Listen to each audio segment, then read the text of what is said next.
Anyway, thank you, Senator Trillanes. DG Villanueva, I'll give you an opportunity because your name was mentioned earlier by the senator, di ba?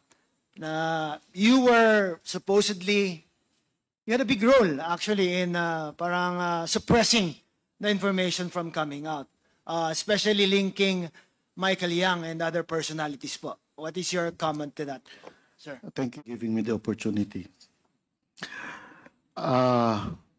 Hearing what Mr.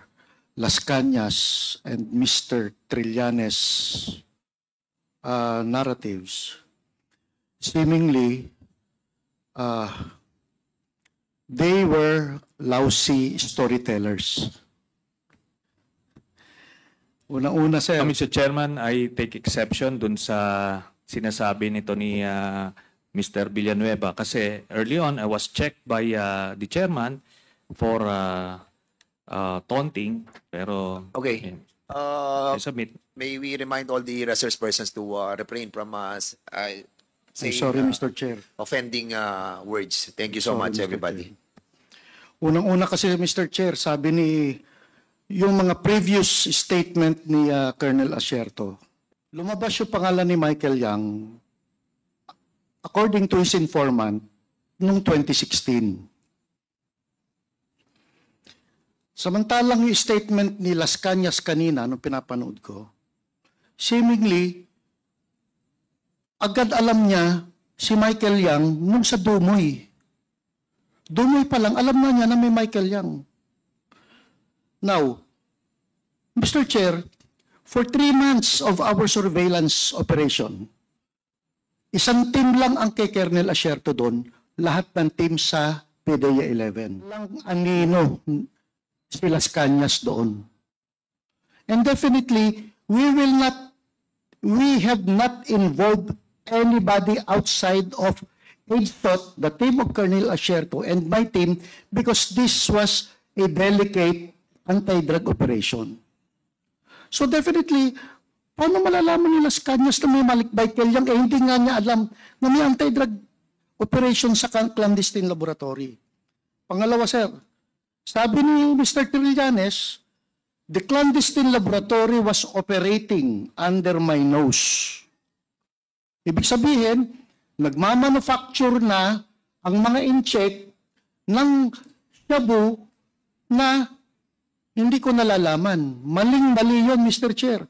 For 3 months, nag-start sila ng actual manufacture December 26. Dahil tuwing gabi, Mr. Chair, nasisilip namin yung ginagawa nila. So, noong December 29, naglalatag na, nagpapatuyo na sila ng shabu eh.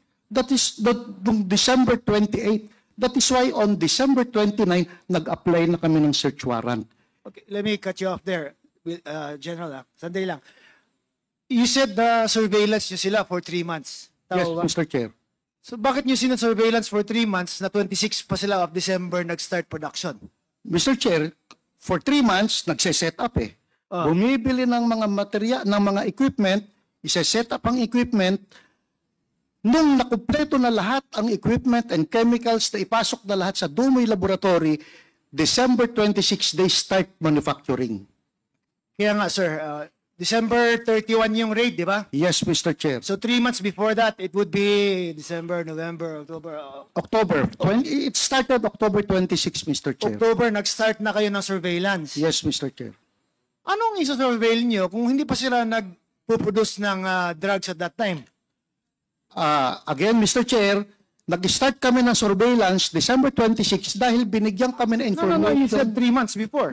October 26, Yes, sir. dahil binigyan kami ng information ng USDEA na may paparating na Chinese chemist sa Davao City.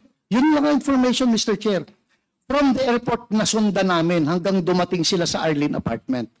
And from there, doon na kami nag-start ng follow kung saan pupunta itong mga to hanggang sa natumbok namin ang Dumoy Clandestine Laboratory. Okay, so the surveillance started because of an information given that a chemist was going to Davao. Yes, Mr. Not Chair. because they were already producing drugs at that time. No, Mr. Not Chair. because the laboratory was already set up at that time. Yes, Mr. But only because of the raw information that a chemist was there supposedly Exactly, to Mr. start Chair. a laboratory. Yes, Mr. That's Chair. why 3 months. Kasi minamatch ko lang di ba? Sa akin kasi, if you look at it, no, parang I hope you forgive me, Yes, Mr. Chair. 3 months before, anong i-surveillance mo kung wala pa nga yung laboratory? And anong i-surveillance mo kung hindi pa nga sila nagpuproduce ng droga na sinasabi natin? Yes. Di ba? That's what led to the raid nga di ba? The production of these drugs. Yes, So, Mr. Chair. Okay, So, continue. dun sa 3 months na yun, sir, nakaka-follow kami dun sa Atdown na warehouse at dun sa Bunawan na kung saan naandun yung naandun yung air scrubber na malaki, Mr. Chair.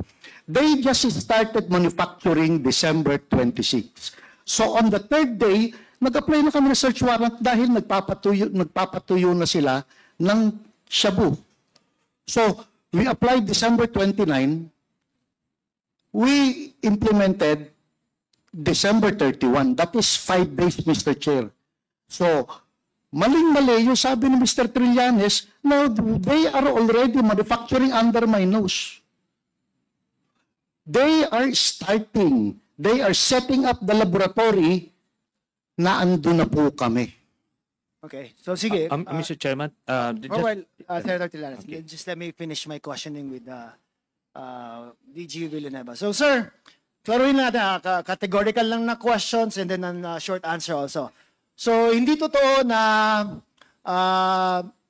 siguro kinover up mo ang some information to protect some of the personalities mentioned by Senator Trillanes. Like, ano It's po? not true na you protected or siguro kept information that would link Michael Yang.